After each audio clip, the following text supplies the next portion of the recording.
Did you know that this is not how people see Sukuna? The fans see it like that, but not everyone else. How about Yuta's original role in the series? Just a small hint, it was surely way different than it is now. In today's video, you will learn 51 small details you did not know about Jujutsu Kaisen. Jujutsu Kaisen was voted the best anime of winter 2021, and to say the least, this is actually really impressive considering the competition it had for that specific anime season.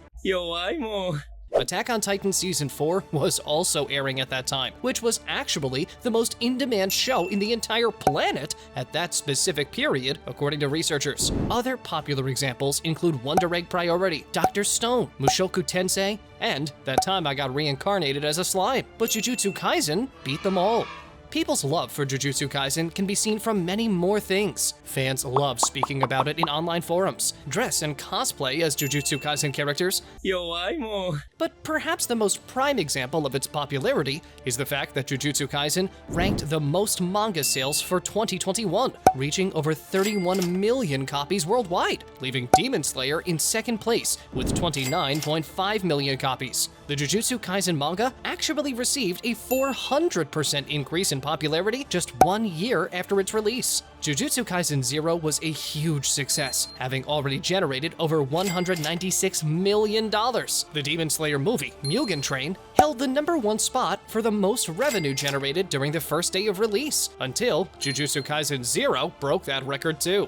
Jujutsu Kaisen surely became a well-known name in the anime industry. However, it was not always meant to be named like that. The original name was Jutai Taiten, which later became Jujutsu Sosen, before it finally became the now-known to everyone Jujutsu Kaisen, which literally translates to sorcery fight in English. Sukuna's tattoos are the trademark sign that us fans use to decide who's in control of Itadori's body each time. But did you know that the people within Jujutsu Kaisen do not see these tattoos? This is evidenced by the following. Principal Yaga was once seen wondering who was actually in charge of Itadori's body at a certain time. More specifically, Yaga said, "I thought I saw Itadori for a second." Or was it Sukuna? Meaning that to them, there was no change in the appearance of Itadori. And here is where it gets interesting. You see, not many realize this, but when someone spends hours researching like we do, then you do come across some fascinating details and Easter eggs. If we remove the tattoos of Sukuna, then we can see that the face of Itadori has actually changed from the original. This is an actual side-by-side comparison of the two.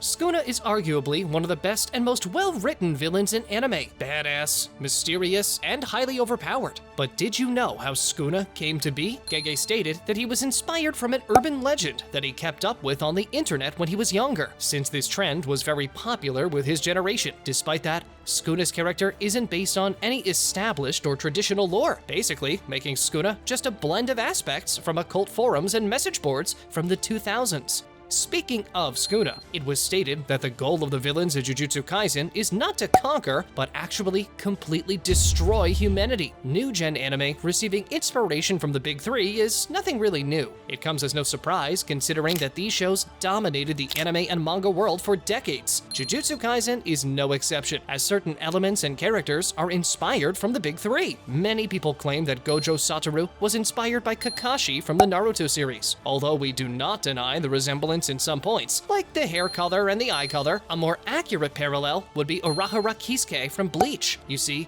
Gege Akutami, the creator of Jujutsu Kaisen's manga, openly admitted that he decided to become a mangaka himself only after reading Bleach. According to reports, that happened around the 4th grade. Some female friends who had always been fans of manga and drawing basically got Gege into drawing as well. Fast forward a few years later, and a masterpiece named Jujutsu Kaisen is brought to the public. I guess we should all thank these girls for helping us witness such a remarkable story. But let's get back to Gojo's inspiration. When it comes to the personalities of Gojo and Urahara, one can easily see the resemblance. Carefree, jokish, and self-centered personality, hiding a serious and overpowered flip side you do not want to awaken. Besides the big three, Gege Akutami stated that Hunter x Hunter was a huge inspiration to Jujutsu Kaisen as well. You see, the power system was inspired by Nen. It should actually come as no surprise, as one of the best old-gen power systems inspired one of the best new-gen power systems. Speaking of Gege Akutami, we did use the pronoun he, but in reality, things are not that simple. Some reports state that Gege was born a female, while others claim that he has always been male. Other reports claim to be non-binary. We will not get into the politics of it, so we'll just leave a small question mark on gender, since we do not have an official confirmation of either side. Plus, the fact that Gege always appears in public wearing the Mikamaru face cover makes the speculations all the more uncertain. The only thing we do know for sure is that Gege stated that one of her favorite anime characters is Mr. 3, or else known as Bon Clay from One Piece, which we all know is non-binary. Gege chose to not reveal his identity, and that's why, whenever he wants to present himself in SBS or on online discussions, he uses this one-eyed cat as his trademark logo. This pattern of remaining anonymous to the public has actually become quite normal recently with various mangakas, like Kyoharo Gotoge of Demon Slayer. Since we started speaking of Gege, let's give you some other interesting facts on him. The first manga Akutami ever submitted to Shonen Jump was basically a joke to pass the time. He didn't think he'd even get any feedback, but something unexpected happened. The editor reached back and said that Gege had potential and talent. Thousands of ambitious mangakas submit their stories every year to Shonen Jump, but they almost never really even get feedback, let alone praise. And to think that Gege managed to do that with just a story he wrote to pass the time speaks volumes of his talent. This, of course, got him even more serious about becoming a mangaka in the future. It is a fact that many mangaka resort in fan service in order to keep their readers engaged to the series. However, this is not the case with Jujutsu Kaisen, as the manga requires very few panels, if not none, that can be seen as even remotely sexualizing. When asked about it, Gege replied that his parents read the manga,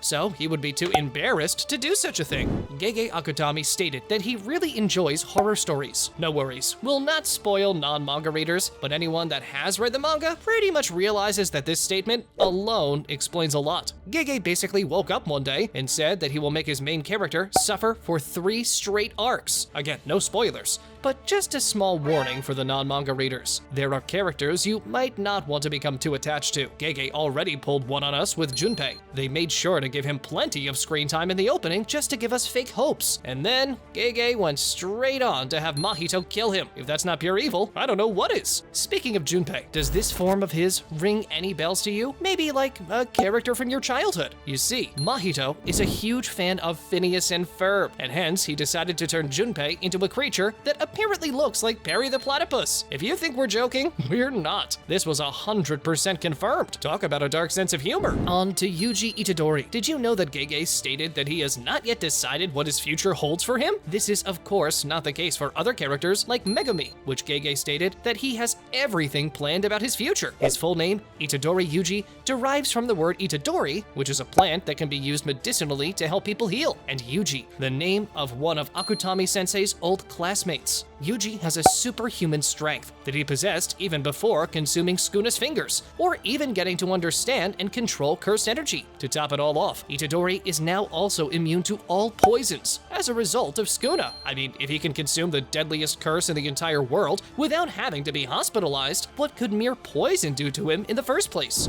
Gege stated that Yuji's behavior is designed in a way to be completely opposite to his sensei when it comes to a certain aspect, behaving in public. Gege stated that Itadori feels awkward when being in public and does not know how to act, which of course is completely different from Gojo. Speaking of Gojo Satoru, did you know that his trademark eye cover was not always like that? Allow me to explain. You see, Gege stated that in the past, Gojo used to wear bandages on his eyes. But why does Gojo have to be blindfolded all the time? Well, the reason to that is the fact that having his eyes unleashed all the time would consume a lot of cursed energy, and hence cause fatigue. And, of course, the fact that his eyes consume the animation budget like crazy. But no, seriously now, I can only imagine how hard the MAPPA animators must work to bring this result to Gojo's eyes. When asked about why Gojo Satoru does not have any girlfriend, Gege replied that Gojo would never actually get a girlfriend, and the reason for that was that Gojo could not stay faithful to only one girlfriend. Many people claim that Gojo has a god complex, since he sees himself as far superior to everyone else. Well, the truth is that this is not the case. He does not overestimate himself at all. He says he's the strongest simply because he is actually the strongest. Just the act of his birth shifted the whole balance of the Jujutsu world, causing cursed spirits to hide in shadows. Gojo possesses both the infinity and the 6 eyes. also known as Rikugan. He is the first member of the Gojo family in over 400 years to possess this overpowered combination, which basically grants him a never-ending supply of cursed energy, allowing him to cast domain expansion multiple times a day, which of course is not the norm in Jujutsu Kaisen. We did say that Gojo has access to a never-ending supply of cursed energy, but that does not mean his cursed energy is infinite. There is actually a student of his that possesses even more cursed energy than him. This student is none other than Yuta Okotsu. Yuta possesses a tremendous amount of cursed energy, even greater than that of an anomaly like Gojo Satoru. Despite having more cursed energy than Gojo, Yuta may sometimes run out of cursed energy. The reason for this difference is due to the 6 eyes that Gojo has. This allows Gojo to spend minimal cursed energy while casting his spells, practically allowing him to never run out of cursed energy. Speaking of Yuta, did you know that he was originally supposed to be the protagonist of the series? Not only that, his hairstyle was supposed to originally be the same as Megami's. However, Gege later changed his mind because he thought they could look very much alike. This was the case with Toge, as Gege thought he could look like Itadori, and hence he changed Toge's hairstyle before the official publication. Toge is definitely one of the most loved characters in Jujutsu Kaisen, despite mostly speaking using sushi ingredients. He does that so his cursed speech does not bring any unwanted side effects. Hence, he uses words and phrases that make no sense in order to protect everyone around him. However, some of his expressions do have a small meaning. Toge uses the word salmon to show affection, the phrase fish flake to show negation, and the word kelp to greet people. MAPPA Studio is known for its work on both Jujutsu Kaisen and Attack on Titan, so they did not miss the opportunity to give a nice little Easter egg for the fans. Remember this run from Nobara and Itadori? Remind you of anything? You see, this was actually a very nice little reference to the widely known run of the Mindless Titans that became a worldwide meme in the anime community. Many places in the anime are inspired by real-life locations. Some examples include the Zenin clan's home that is modeled after an architectural museum in Tokyo, and of course, places like this that are mirrored after real-life places in Japan. A rather disappointing fact about Jujutsu Kaisen is that according to rumors, the manga will most likely end within 1 or 2 years at the maximum. The good news, however,